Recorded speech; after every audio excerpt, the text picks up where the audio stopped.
तो बच्चों हम पढ़ रहे हैं अभी crystalline salts.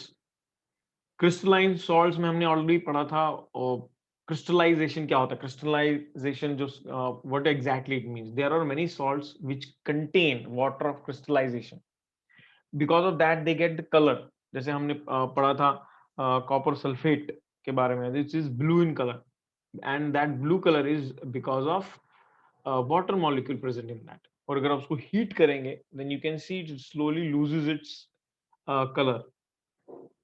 So this everything we have studied, and in that we have studied a lot of salts in crystalline salts. Let's see some of the salts. जैसे कुछ सॉल्ट है हमारे इसमें, आप मेरे साथ फॉर्मूला लिख सकते हैं फटाफट। I will just put here. First था एलम। क्या है फॉर्मूला एलम का? फटाफट लिखिए, all of you type it out. Alum, जिसको हम क्या बोलते हैं, उसको हम पोटाश एलम भी बोलते हैं,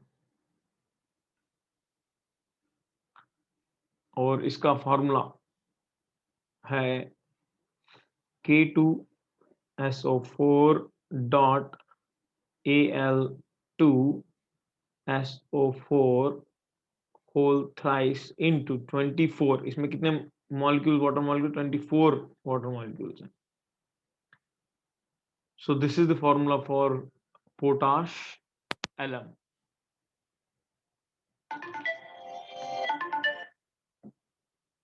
हाँ बेटा, आप आगे ज्वाइन हो गए? वो ऐसा क्यों है कि जो मोबाइल के लिए एपीके। हाँ बेटा, सुजय सर को एक बार फोन करो, सुजय सर को आपका हेल्प करेंगे। अभी क्या लाइव क्लास है ना, लाइव क्लास चल रहा है, सुजय सर को फोन करो। नंबर आप सेंड करिए। हाँ फटाफट बच्चों रिप्लाई करो मुझे, पोटाश एलम का फॉर्मूला लिखो। देखो बच्चों, ये सब ट्रायल आप पहले से करके रखिए। हाँ, आप लोगों का कुछ अभी देखो, जैसे इसको इश्यू हो रहा है लेकिन लास्ट मोमेंट पे आ रहा है, कल भी शायद लेक्चर नहीं आया है।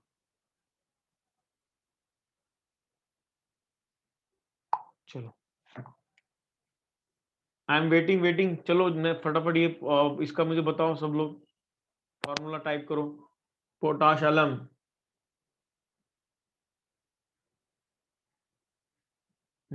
हाँ वेरी गुड। ये सैमसंग गैलेक्सी क्या है, इसको आपका नाम चेंज करो ना, इसको आपका नाम लिखो, और मुझे डायरेक्ट मैसेज मत भेजो, ये आप डायरेक्ट इसमें डालो। Everyone, late everyone see that formula. कौन है सैमसंग गैलेक्सी, उसका नाम क्या है आपका? प्रथमेश, तो आपका उसका नाम चेंज करो ना, मैं आपका जो है नाम चेंज कर सकते हैं। हाँ बस एक ही बच्चा आंसर दे रहा, बाकी किधर है?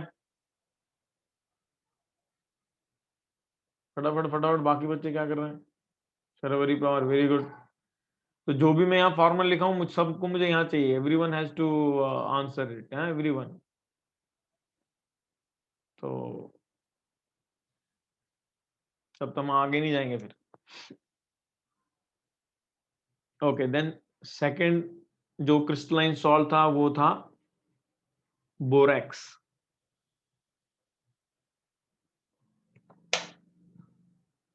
बैटरी जाने वाला था बोरेक्स। उसका क्या था हमारा?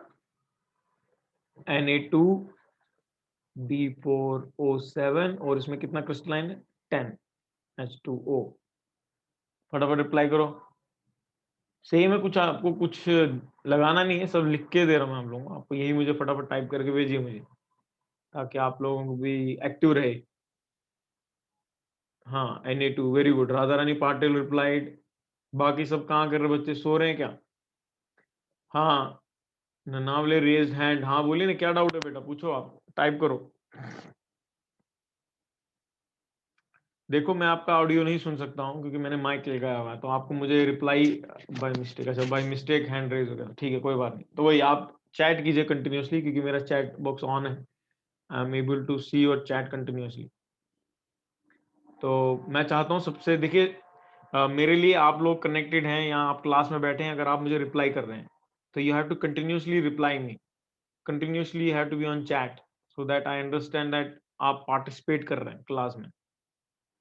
और देखिए ये हम कुछ नया नहीं पढ़ा रहे हैं, ऑलरेडी हम पढ़ चुके हैं, क्योंकि इसके बाद हमको ये चैप्टर बस आज वाइंड अप करके हमको डायरेक्ट फिर कार्बन का चैप्टर शुरू करना है।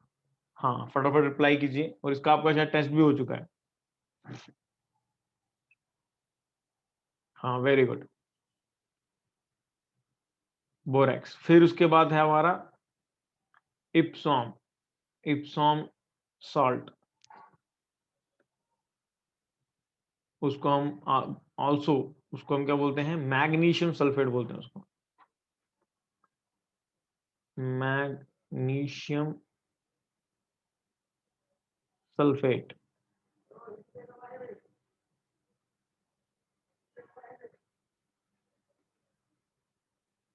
और उसका फॉर्मूला क्या है, MgSO4.7H2O।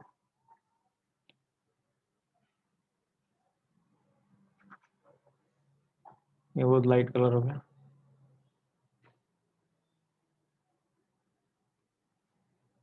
देन फोर्थ है barium chloride. Can you send recording as there are net issue here? Pradyuman, can you send recording? हाँ, विल ट्राई। बेटा क्या होता है, रिकॉर्डिंग डिपेंड करता है, अभी रिकॉर्डिंग अच्छा क्वालिटी हुआ तो जनरली अपलोड कर देते हैं हम लोग। तो और ये मैं ऑलरेडी आपको पढ़ा चुका हूँ, तो इसकी वीडियो एक्चुअली अवेलेबल भी हैं आपके पास already. But anyways will definitely see, will send it. Okay, so then next Epsom salt के बाद है फिर बेरियम क्लोराइड। बेरियम, ये हम सब क्या पढ़ रहे हैं बेटा, ये सब हैं आपके क्रिस्टलाइन सॉल्ट्स। ये इनके सबके फॉर्मूला आपको याद होने चाहिए, ये बहुत इंपॉर्टेंट है। उसका है BaCl2 और उसमें है ट्वाइस H2O, ये इसका वाटर ऑफ क्रिस्टलाइजेशन है। एंड फिफ्थ जो आपकी टेक्स्ट बुक में दिया हुआ है, और भी बहुत सारे सॉल्ट्स हैं बट देयर लास्ट सॉल्ट जो आपके इसमें क्रिस्टलाइन सॉल्ट है वो है सोडियम सल्फेट, सोडियम सल्फेट। और इसको हम बोलते हैं गुलवर्स सॉल्ट आल्सो, गोल्डबर्ग सॉल्ट। और इसका फॉर्मूला है Na2SO4 10H2O। वेरी गुड, तो सब बच्चे कर रहे हैं रिप्लाई भी, very good, this is very good.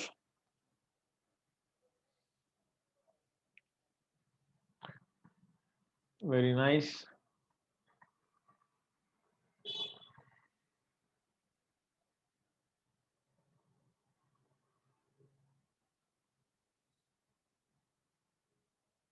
फटाफट मुझे इन सब चीजों का रिप्लाई कीजिए।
मैंने इसका एक पूरा माइंड मैप बनाया है,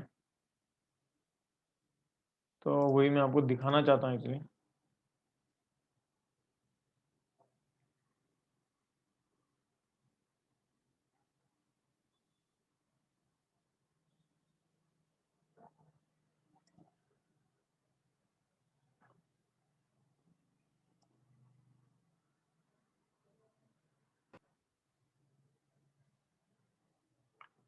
I'm just seeing how I can show it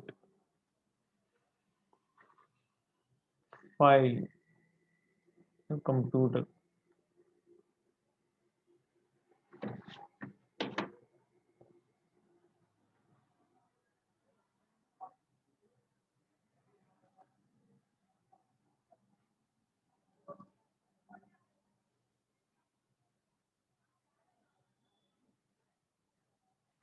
हाँ ये देखिए मैंने आपको ये पीडीएफ भेजा है, substance common use mind map PDF.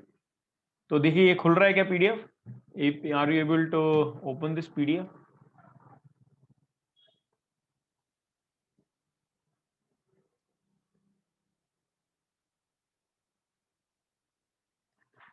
Please type yes और नो अगर आप कर पा रहे हैं।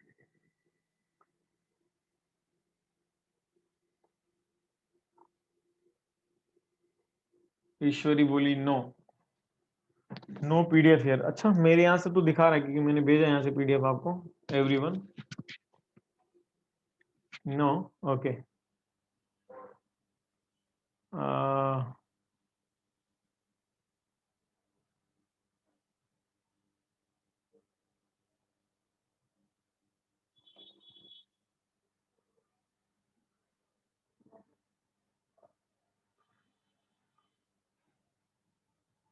Send on WhatsApp group. हाँ बेटा उस पे तो मैं भेज ही सकता हूँ, लेकिन एक मिनट मैं देख रहा हूँ अगर इस पे क्यों नहीं गया हो, मतलब इस पे भी जाना चाहिए था। I should be able to send from here also.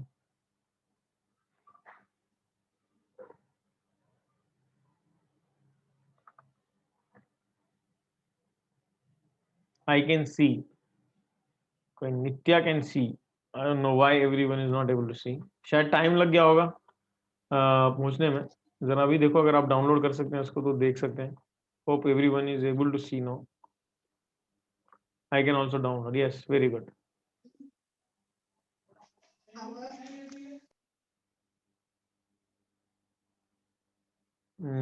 ये तो मैं आपको शेयर कर सकता हूँ उसके। हाँ ये देखिए हो गया, leave it, I can share the screen. अभी आप स्क्रीन पे देख सकते हैं। प्लीज टाइप यस और नो। यस अगर आप देख सकते हैं सबस्टेंस कॉमन यूज ब्लू में है। मैंने शेयर किया अभी screen, can you see? Yes very good. I think only desktop और laptop can see, no on mobile. Okay ऐसा भी हो सकता है। Radha Rani Patil can see it. No अभी I think share screen everyone can see it. I don't think share screen में किसी को इश्यू होना चाहिए। मतलब आई एम शेयरिंग तो आपको वो दिखना चाहिए। हाँ वो yes yes, so I don't think no it is issue. Yes share screen is visible, yes yes yes very good. So अगर आप देखेंगे इसमें पूरा मैंने आपको बताया है कि how this everything is there. अगर आप देखेंगे तो सब कुछ यहाँ पे ही कर दिया गया है। मतलब आपको ज़्यादा सोचने की ज़रूरत नहीं है। तो if you see this is the chapter substances in common use. यहाँ से आपका चैप्टर शुरुआत हो रही है। एंड देन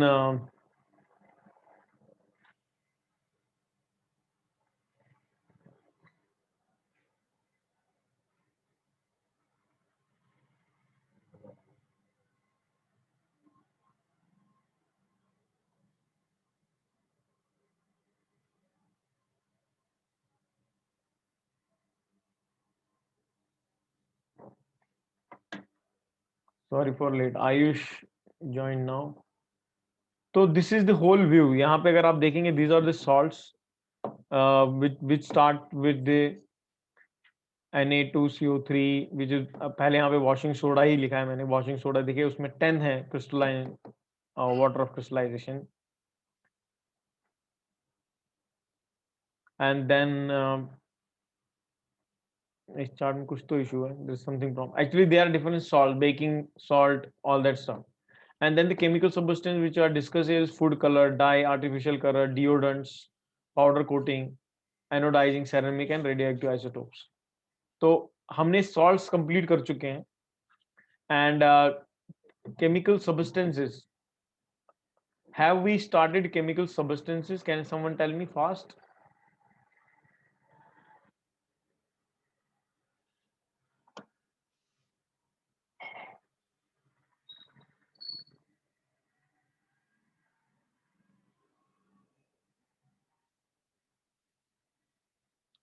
तो अगर आप देखेंगे वो ये चैप्टर तीन पार्ट में है। एक है salts, chemical substances and then radioactive substances. So 3 parts this whole chapter is divided.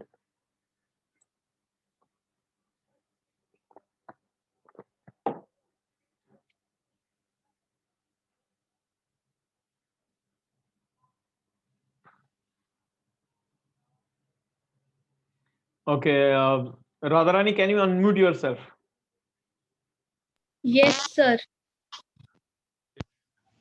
हाँ राधारानी, unmute yourself.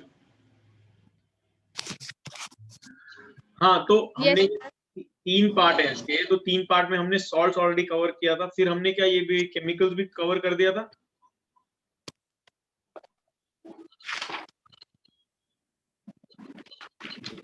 और फिर रेडियो एक्टिव सब्सटेंसेस है। 3 पार्ट में ये लेक्चर है, जो मैंने पीडीएफ भेजा ना, अगर आप देखेंगे ये पूरा ओवरऑल पिक्चर है इसका।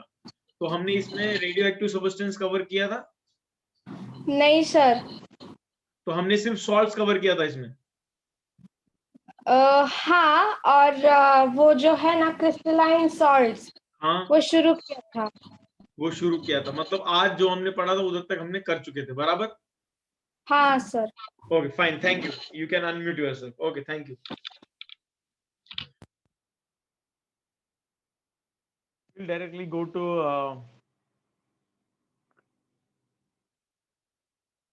so this is our salt, यहाँ तक हमारा ऑलरेडी कवर हो चुका है। So now the next topic is we'll start with the radioactive substances. हम डायरेक्टली रेडियोएक्टिव सब्सटेंस से शुरू करेंगे, ठीक है। तो नाउ रेडियोएक्टिव सब्सटेंसेस में क्या है, basically you have to basically क्या है रेडियोएक्टिव सब्सटेंस। सबसे पहले तो वही सवाल पूछा जाता है। इसमें बोलते हैं देयर आर समथिंग लाइक, अगर आपको पीरियोडिक टेबल देखेंगे, पीरियोडिक टेबल कुछ ऐसा कुछ दिखता है, अगर आप देखेंगे ऐसा ऐसा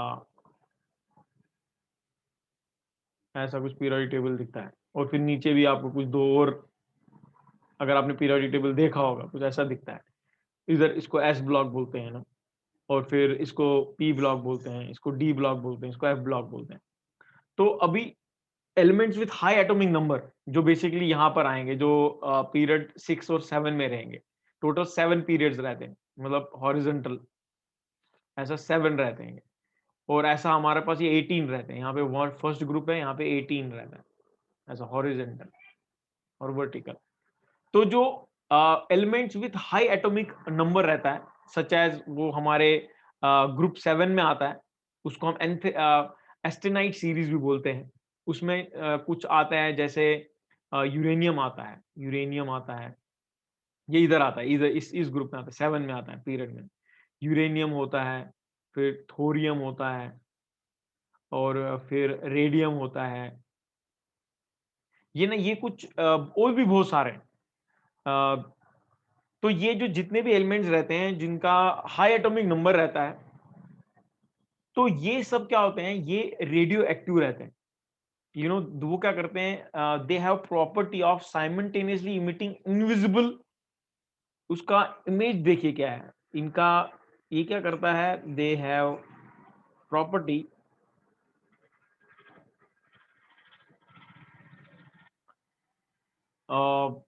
let me type it out.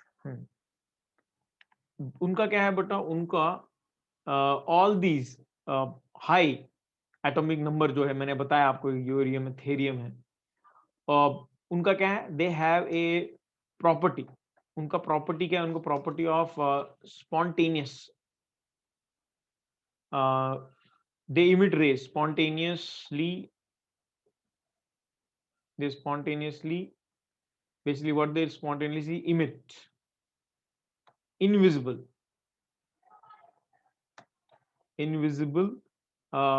high penetrating, they are invisible also, they are highly penetrating, basically highly penetrating, and not only highly penetrating also, and high energy, इसलिए वो बहुत डेंजरस हो जाती है, रेडिएशंस। ये क्या करते हैं, जो उनका हाई एटॉमिक नंबर रहता है, they have this property. have a property of spontaneous emitting invisible high penetrating and high energy radiations. तो ये जो दिस प्रॉपर्टी इस जो ये प्रॉपर्टी है, इस प्रॉपर्टी को हम क्या बोलते हैं? रेडियो एक्टिविटी बोलते हैं. इसको हम क्या बोलते हैं?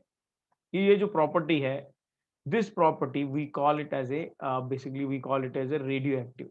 क्या बोलते हैं इसको बच्चा? रेडियो एक्टिविटी बोलते हैं इसको. This is what we call it. It's called radio active elements. हाँ. So have a high property of spontaneous emitting invisible high penetrating high energy radiations, उसको हम क्या बोलते हैं? Radio activity.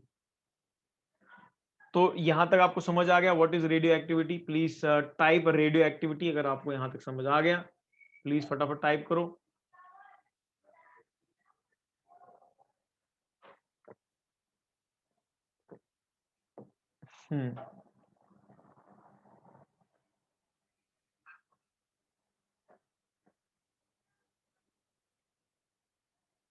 Very good.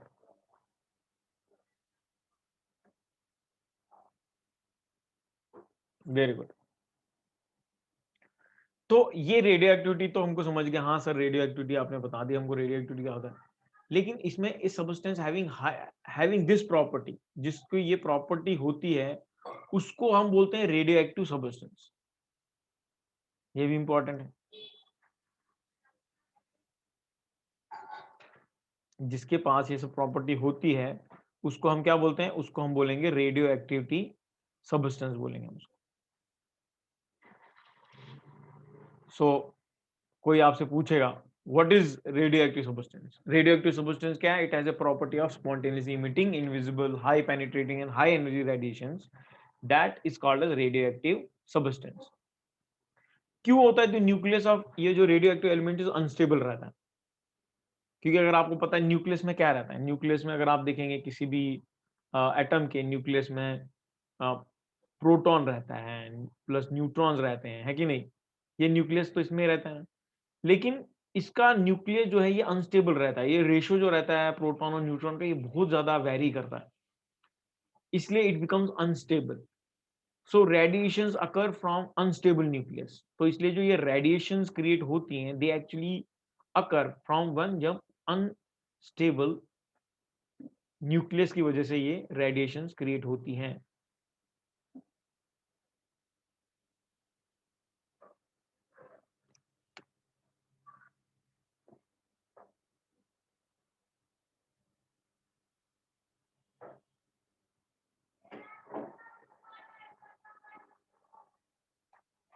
एक मिनट. Unstable nucleus.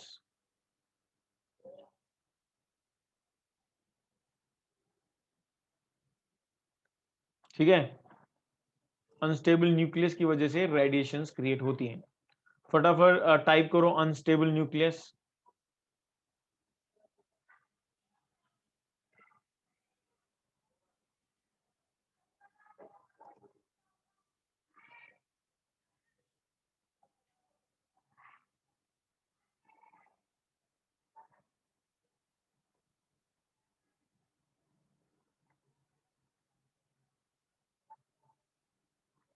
अभी हमने देखा कि ये रेडिएशंस देती हैं, they emit radiations, but the radiations are of three types.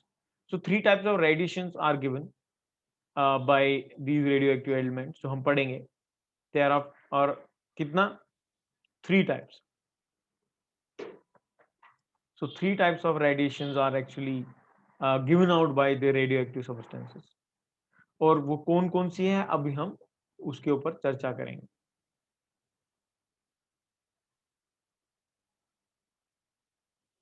So basically they are,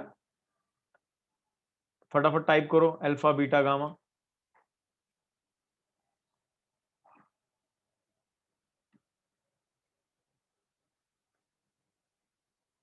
They are alpha, beta and gamma rays.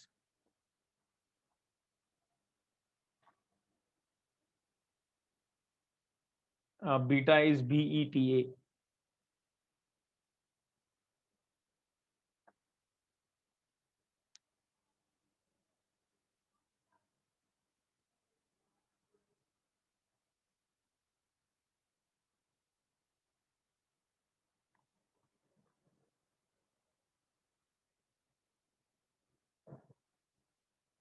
तो ये सब डिस्कवरी हुई कैसे actually? Let's move towards that now. I will clear this drawing. Basically अभी हम will ये alpha, ये beta, ये गामा रेज जो हम डिस्कस कर रहे हैं, बेसिकली इसका नेचर क्या है, how they were discovered. Actually this was discovery in 1989. Rutherford discovered emitted by radium. सबसे पहले तो रदरफोर्ड ने ही दो रेडिएशन के बारे में पता किया था, जिसका नाम था, ये रेडिएशंस सबसे पहले हमारे इमिटेड बाय टू टाइप्स. और ये कौन कौन सी थी? देवर अल्फा एंड बीटा रेडिएशन.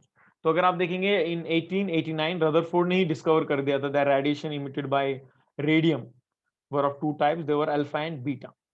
जो थर्ड टाइप था जिसको हम गामा बोलते हैं, that was discovered by विलियार्ड.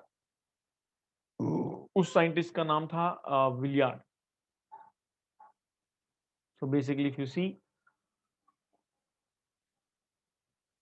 विलियार्ड, so Villiard discovered the third type of radiation, the gamma radiations. So he was responsible for discovering the third one. So फटाफट type करो विलियार्ड. Rutherford तो सबको मालूम ही है, विलियार्ड टाइप करो. So I know all of you are with me.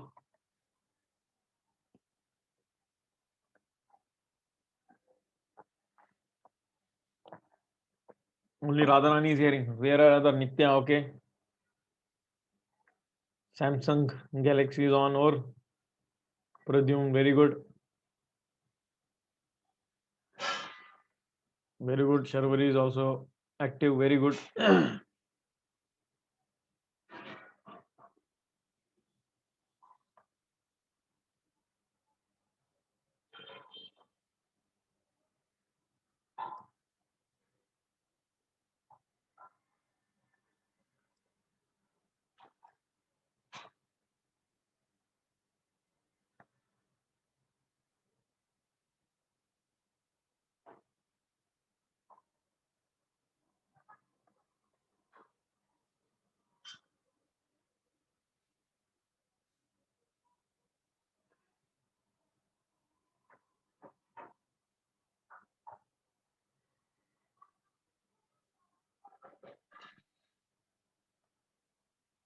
Very good. Now there was an experiment which was done by them, by Rutherford and Williams. They studied these radiations. What they did basically, अगर आप आपका text book भी refer करेंगे, you will see they did an interesting experiment. उन्होंने क्या, एक lead box लिया. They took a lead box. इसमें उन्होंने एक स्लिट क्रिएट किया और इधर इन्होंने एक रेडियो एक्टिव एलिमेंट रख दिया. यहाँ पे इन्होंने रेडियो एक्टिव एलिमेंट रख दिया, सपोज यूरेनियम रखा. और ऑब्वियसली स्लिट से रेडिएशंस बाहर आएंगी. The radiations came out. तो यहाँ पर उन्होंने उसको एकदम फोकस एक और स्लिट रखा ताकि उधर से हमको एक ही वही रेज एक पास हो.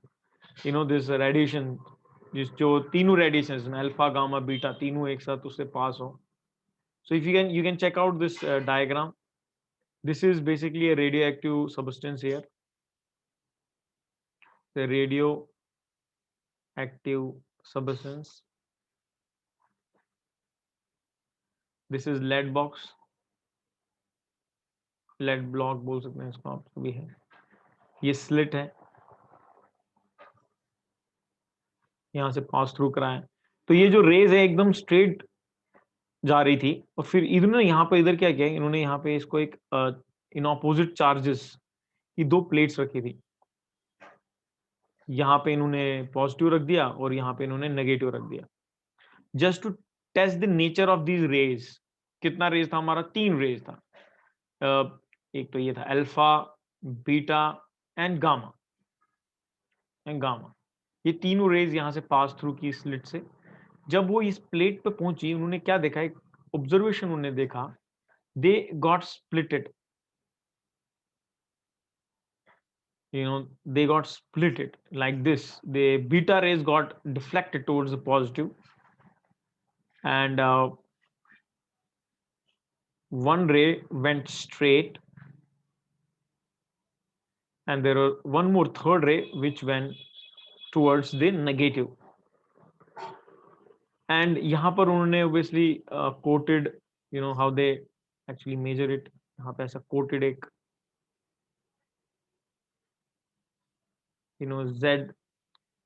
Z and S quoted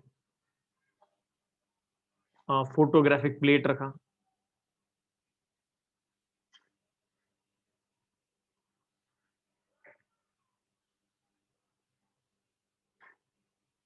And then they found this rays which got up was a beta ray.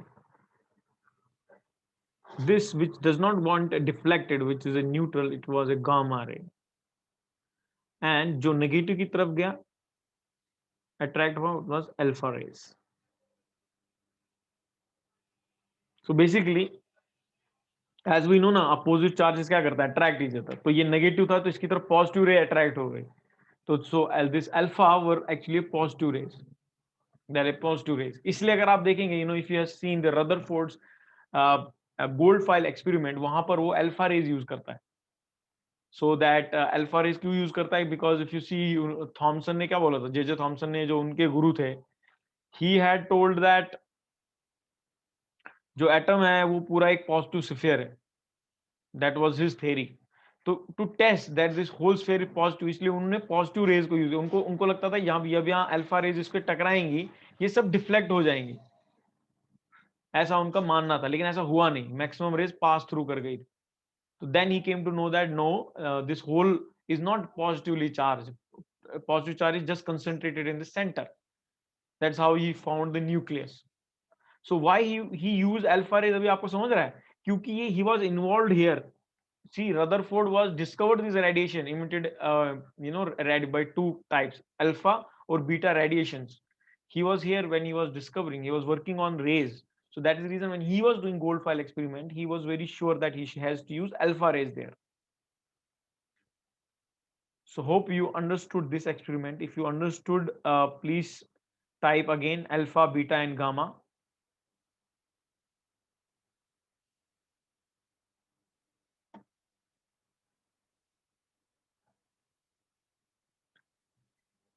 Rupali Langute, sorry sir for late joining because of network issue.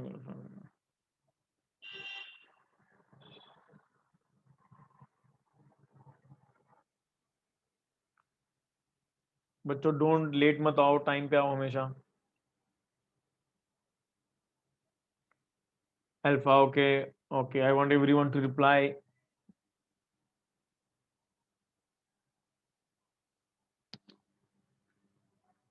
और ये रदरफोर्ड का भी इंट्रोडक्शन आपके text book में दिया हुआ है. Who exactly, who is he actually is a scientist from New Zealand. he did research on radioactivity under the guidance of J.J. Thomson. तो सब बताया गया है, वो भी आप पढ़ सकते हैं. And then the second part is about the characteristics of alpha, beta and gamma rays. Nature क्या है सबका.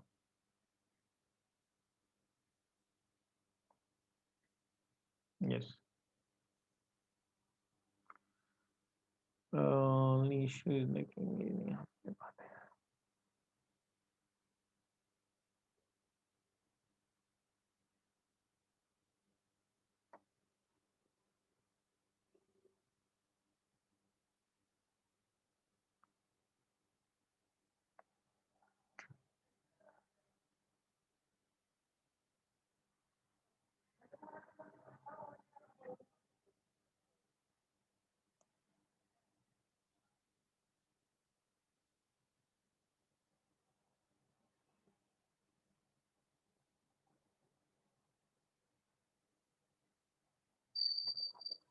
okay, very good. So now I'm clearing this. Now we will move ahead. Now the topic which we are going to discuss is about the characteristics of alpha, beta and gamma rays. So what are the characteristics of these rays? So first, let us understand about the nature. तीनों raise का हम nature पहले देखेंगे. What is exactly the nature? इनका nature क्या है? So we'll study the nature of first alpha, beta and gamma, like that. जैसे ऊपर मैंने लिखा है, same way we will go. First we'll discuss about alpha. तो पहले हम alpha rays का देखेंगे. Then we'll see beta rays also, and then we'll see gamma rays.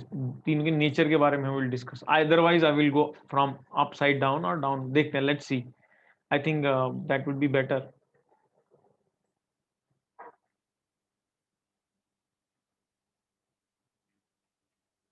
So let's go for nature for first alpha rays का. उसका current जो particle है, what is the particle जो है उसका करंट का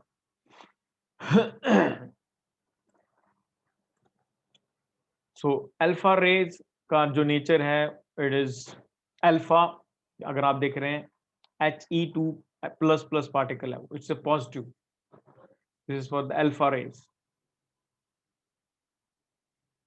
and then beta is nothing but as we know it's a negative, so it's a basically nothing but electron particles.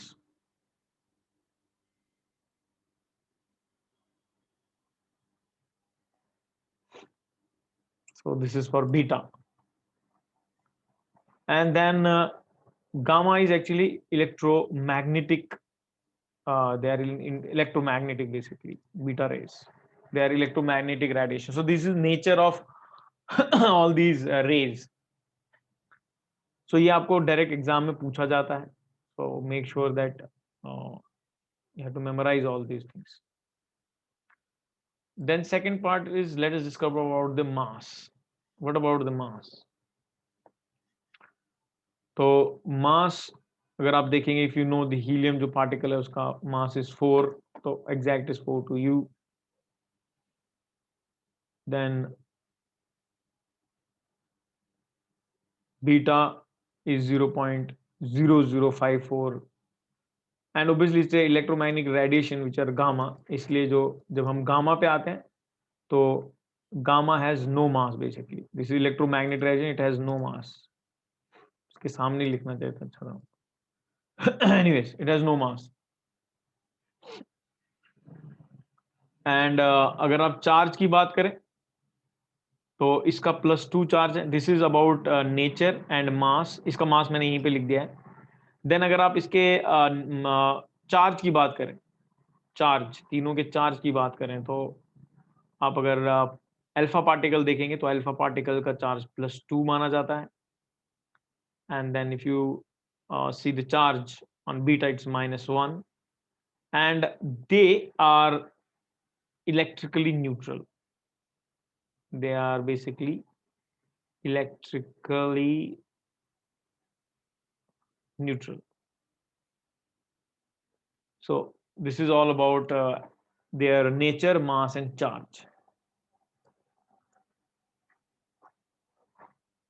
Then about their velocity, all three.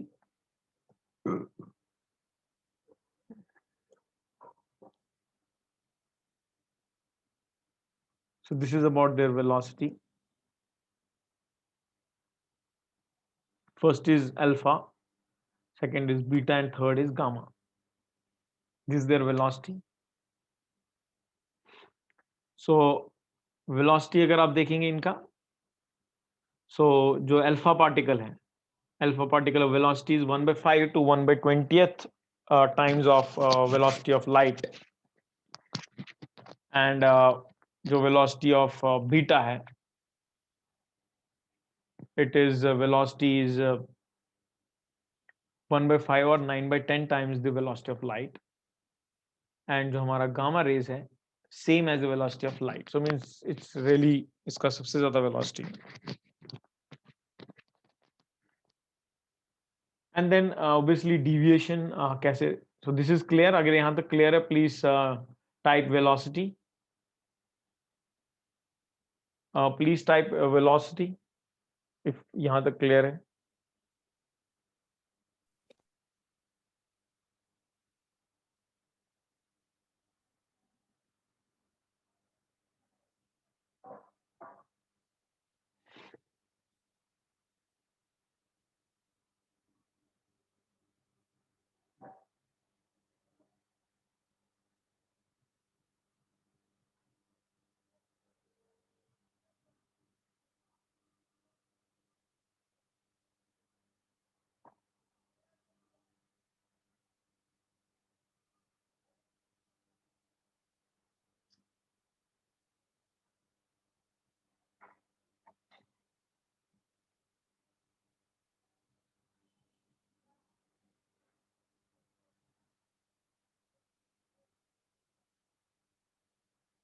Very good.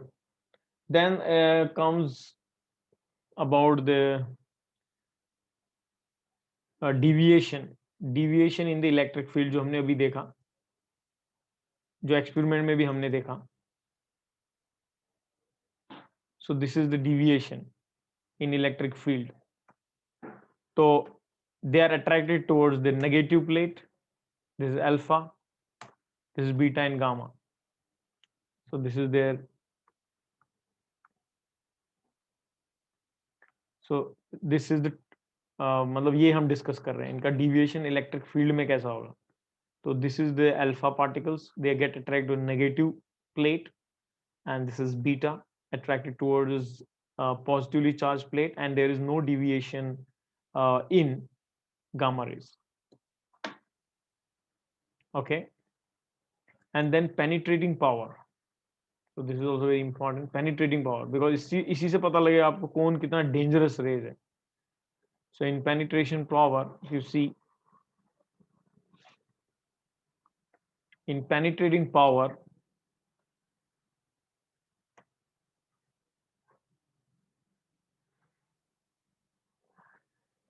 oh sorry,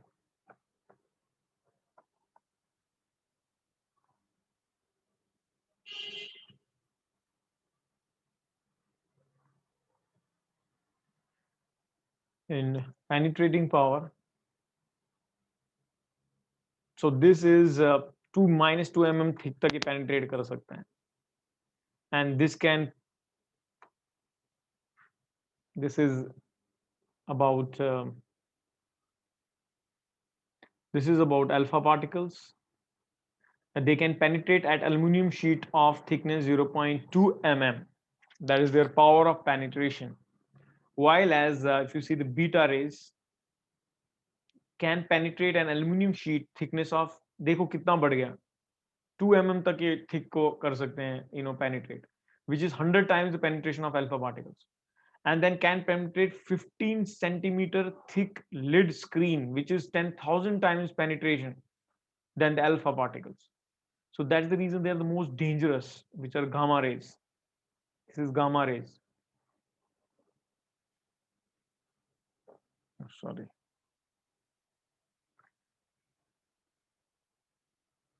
So they are, these are the gamma rays. इनका penetrating power आप देखो कितना powerful है. फटाफट type करो gamma rays if you understood this.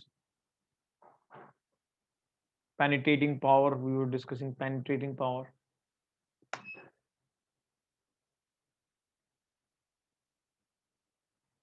Sir homework यही है बेटा, जो मैं पढ़ा रहा हूँ आपको वही होमवर्क है. ओके, आपको ये पूरा डायग्राम बनाना है, रेडियो एक्टिविटी के ऊपर जो भी हमने डिस्कस किया वो करना है. That's your homework.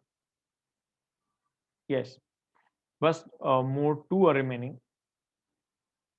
Then ionising power कितना है, किसके पास आयोनाइजिंग पावर कितना है? Ionising power very high in